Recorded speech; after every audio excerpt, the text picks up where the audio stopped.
Tawag. Si Michael John Balaoro Ahero, 32 anyos, soltero, Canpurok 6, San Isidro, Santo Domingo, Albay.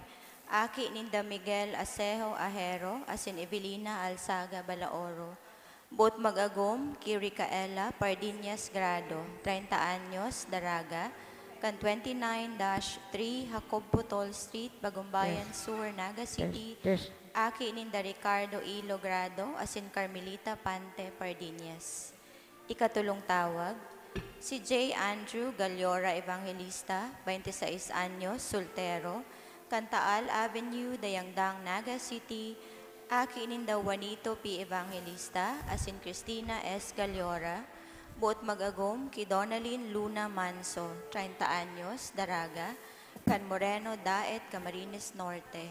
Aki ninda Ramon B. Manso, asin Edna E. Luna. Kung si isay man po ang may naaaraman na makakaulang sa pagresibi ninda nin banal na sakramento nin matrimonyo, Test. tulos man po magdulok sa satuyang kura paroko o magdyan sa opisina kan parokya. Salamat po.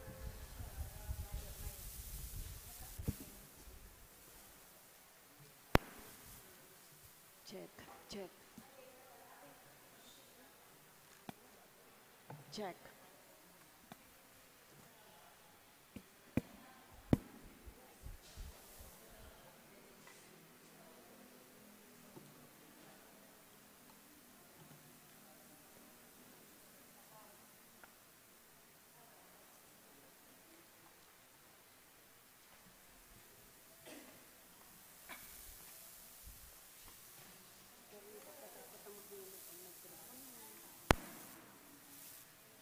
Check. Check.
Diyos maray na aga po sa Indugabos, mga tugang.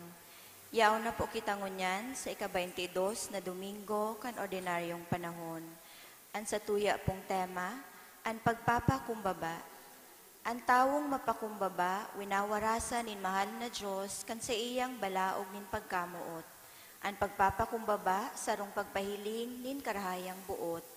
Maninigo sa mata kan Diyos, ang tao, na pano nin karahayan asin kapakumbabaan. Ipamibi niya to sa selebrasyon kan Eucharistia, natabangan man lugod kita nin kagurangnan, sa satuyang mga paghinguwa na mabuhay nin malinig, asin mapagkumbabang puso. Kakaibahan po niya tuungon yan sa banal na misang ini, iyo si Reverendo Padre Felipe B. Culvera III. Matindog na po ang gabos.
Sa ngaran ka nama, asin kanaki, asin kan Espiritu Santo. Amen.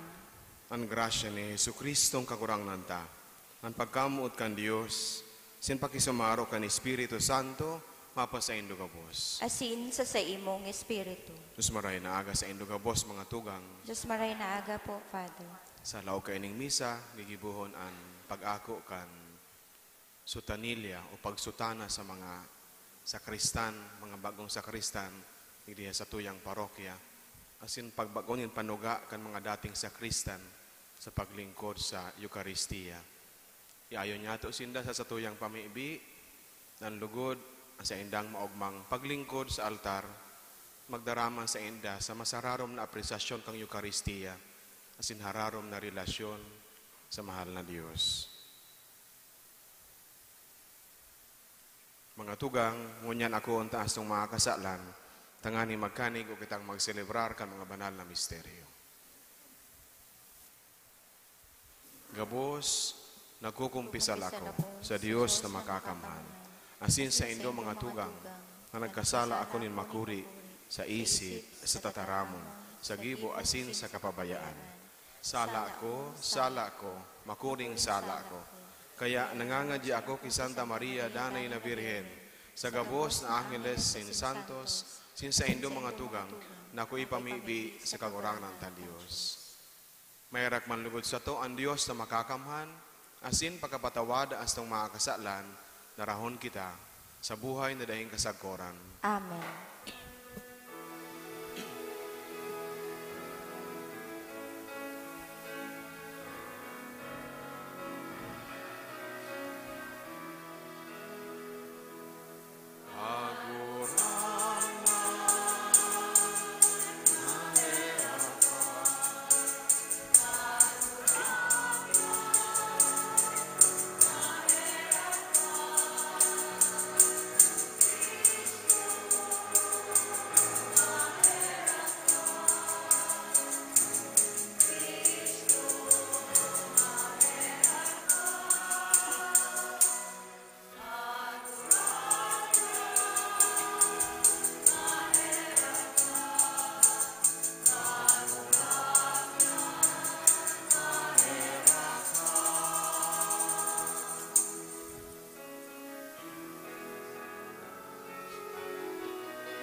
Kaitaasan, asin sa dagang katuninungan, sa mga taong marahay ang buo.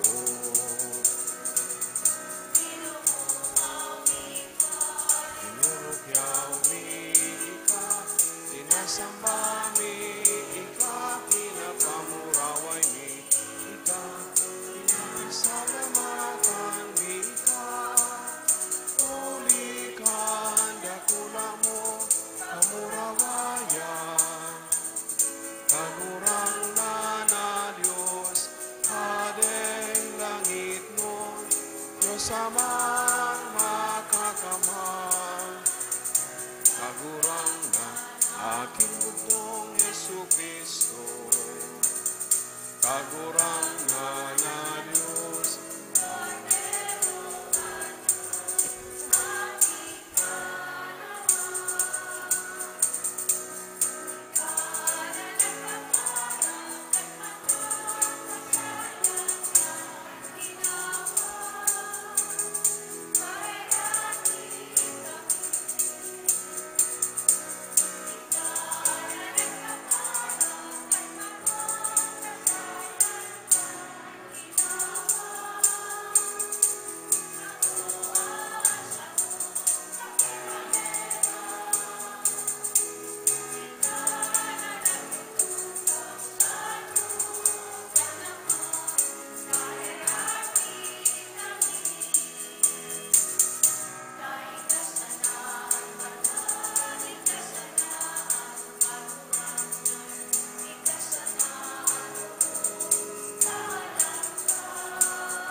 Mamibi kita.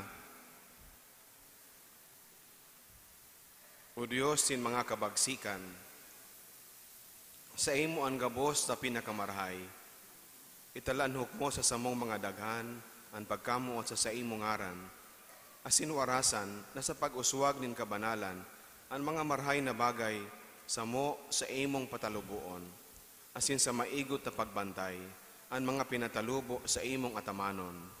Huli kay Jesucristong kagurangnan niyamo sa imong aki, na kaiba mong nabubuhay asin nagahade, sa pagkasaro kan Espiritu Santo, Diyos, sa gabos sa kapanahonan, kan mga panahon. Amen. Matukaw po, ang liturhiya kan tataramon. An enot na babasahon, nagpapasabot kan pangangaipo, na utubon ang katungdan sa buhay nin may kapakumbabaan, kaipuhan na magpahiling kan sinserong paglingkod, hinanyugon po niya to an enot na babasahon. Pagbasa sa libro ni Sirak. Aki ko, mahuyong gibuha an sa imong katungdan. Tanganing mamutan ka kan mga katuod ng Diyos. Kun ika, orog na dakula, orog ka man mapagkumbaba, tanganing magkamit ka ning biyaya sa atubang ning kagurangnan. Hulita dakul ang kapangyarihan ning kagurangnan, siya inoomaw kan mga mapakumbaba. Daing bulong anhelang kan mapaabaw-abaw, hulita ang karaptan nakagamot sa iya. An hulit pag-isip-isipon kang tawong may isip, asin talinga na naghihimate ang minamauot kang tawong madunong. Tataramon kan kagurangnan. Salamat sa Diyos. Harong inanda mo para sa dukha, ta ika, O Diyos, marahayon.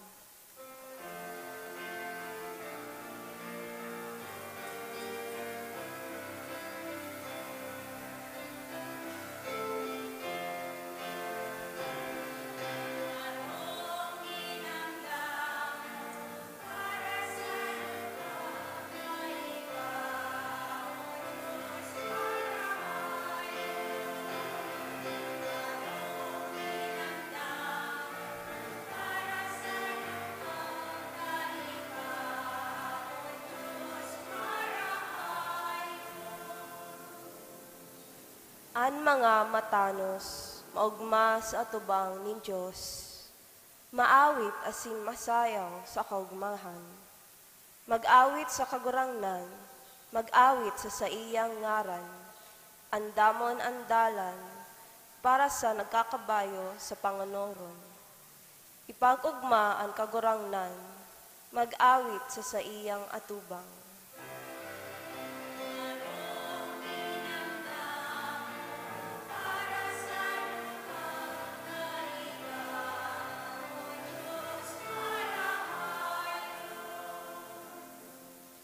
Ama nin mga ilo, para ampon nin mga balo, siring kaiyan ang Diyos sa iyang banal na templo. Harong na eerokan, tinatao nin Diyos sa mga dukha, ang mga nabibilanggo sa iyang iliniligtas. Alagad ang masumbikal, mag-eerok sa alang na daga.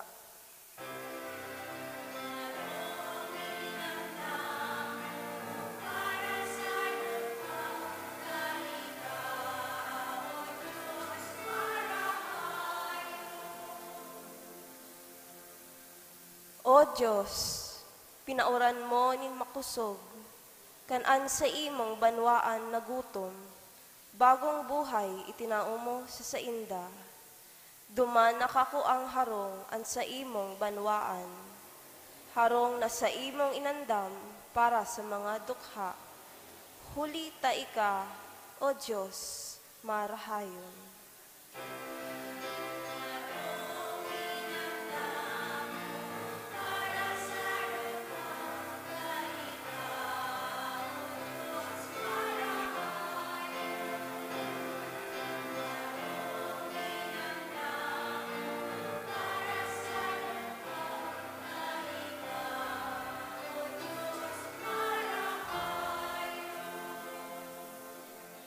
Ipinapahayag sa ikaduwang babasahon ang katotoohan na ang pagdulok sa Diyos nagtataonin bendisyon sa mga tao. Hinanyugon po niya to ang ikaduwang babasahon. Pagbasa sa surat sa mga Hebreo. Arog kan mga Israelita, dai kamo nagdolok sa sarong bulod na nadudutaan sa bukid nin Sinai, na may naglalaad na kalayo, may kadikluman, may dampog, may bagyo, may tanog nin trompeta, saka may sarong tingog. Kan madangog kan mga tao ang tingog, nakimaherak sindang daina padagoson kaiyan, kundi nagdolok kamo sa bukid nin Sion, asin sa syudad kan buhay na Dios, ang langit non na Jerusalem, na may daima bilang na mga anghel na maugmang nagtitiripon. Nagdolok kamo sa katiriponan kan mga panganay nin Dios, na ang mga ngaran na susurat sa langit. Nagdolok kamo sa Dios, na iyo ang hukom kan gabos na tawo. Nagdolok man kamo sa mga espiritu kan mga matanos na tawong naging banal. Nagdolok kamo kay Jesus, na iyo ang tagapagultanan kan bagong tipan, asin sa iwinirik na dugo na igwang mas marahay na mga panuga kesa panuga kan dugo ni Abel. Tataramon kan kagurangnan. Salamat sa Diyos. Matindog po para sa pagrukyaw kan banal na ebanghelyo.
Ang kagurangnan mapa sa Indo, Asin sa imong espiritu. pagbasa kan Ebanghelyo, susok kay San Lucas. Kamurawayan sa imo kagurangnan.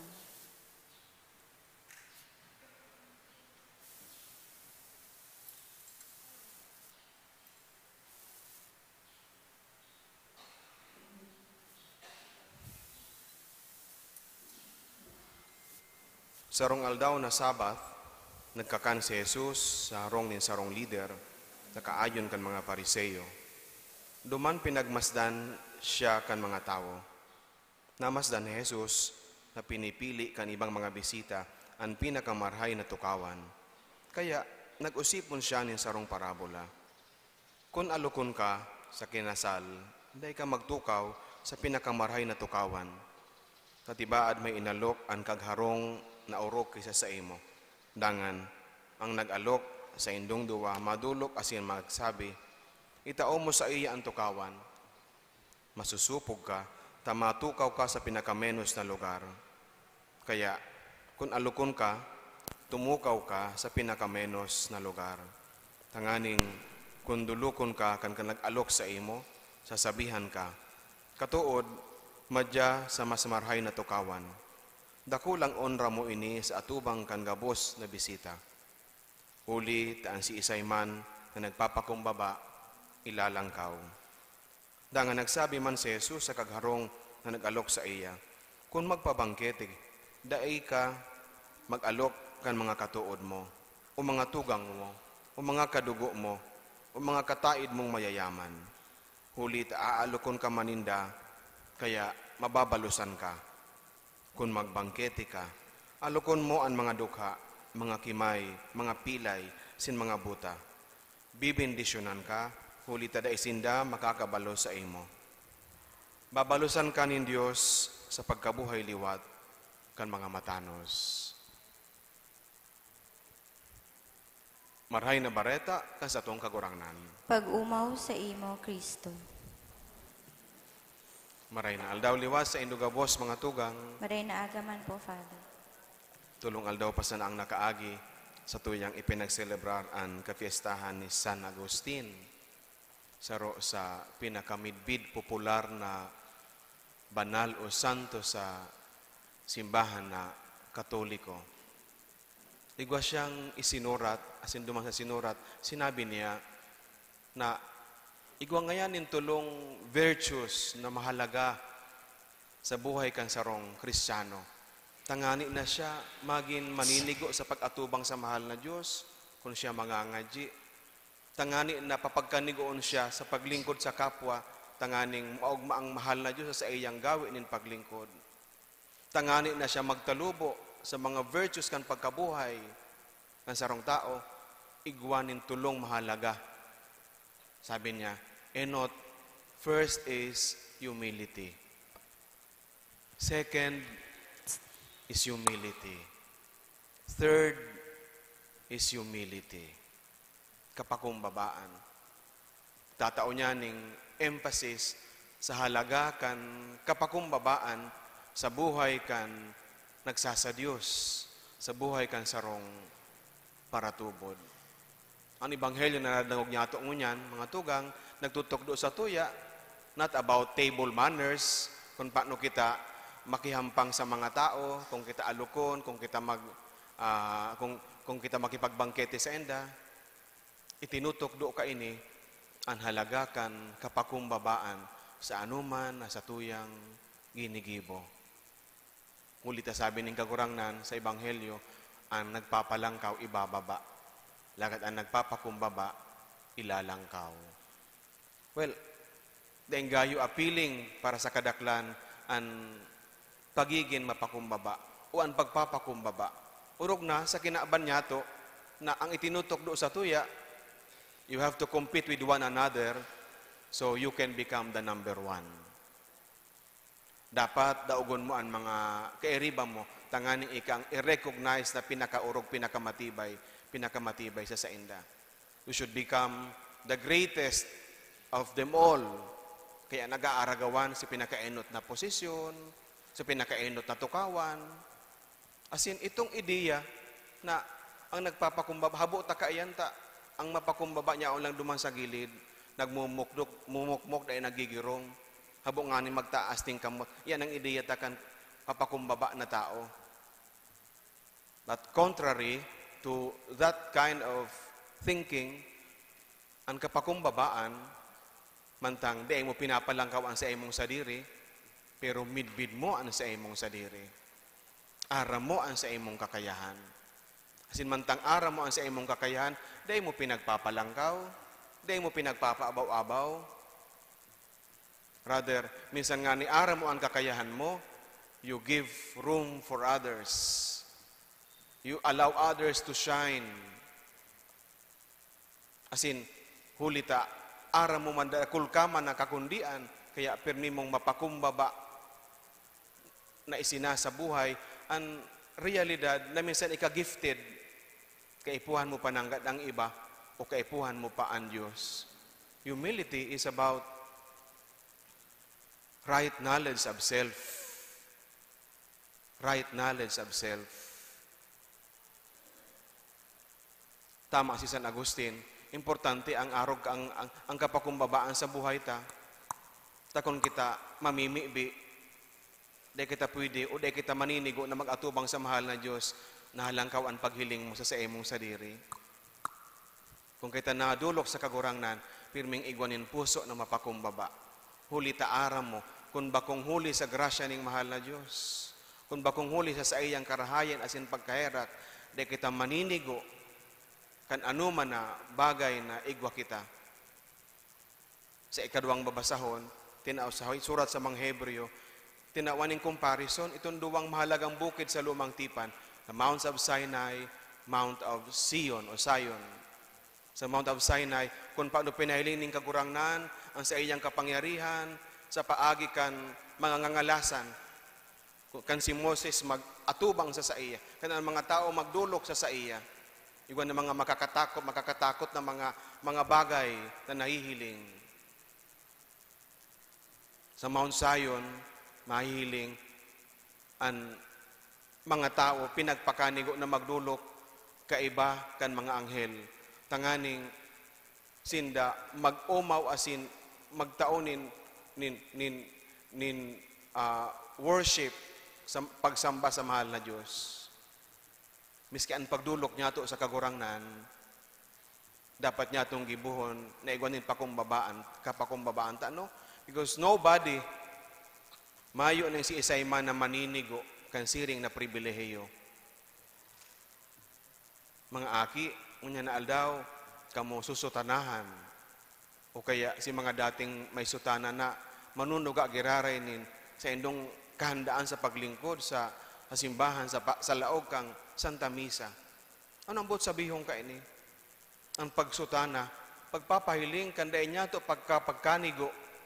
Alagad pinagpakanigo kita, ang sutana, magpapagiron sa tuya, miski dahi kita maninigo, pinagpakanigo, binabaduan, literalmente binabaduan ng sutana. Literalmente, binabaduan ang grasya ng mahal na Diyos. Tangani na miski kita dahi maninigo, si Isayman kita. Alagad kita pinagpakanigo ng mahal na Diyos na magdulok asin maglingkod sa altar, sa simbahan, sa laog kang Santa Misa. Sabi ko kasabago sa pagpuon kang Santa Misa, lugod ang sa tuyang paglingkod na maogma, magdara sa tuya sa masararom na apresasyon kang Santa Misa. Kung kaya pag nagsiserve sa misa, attentive.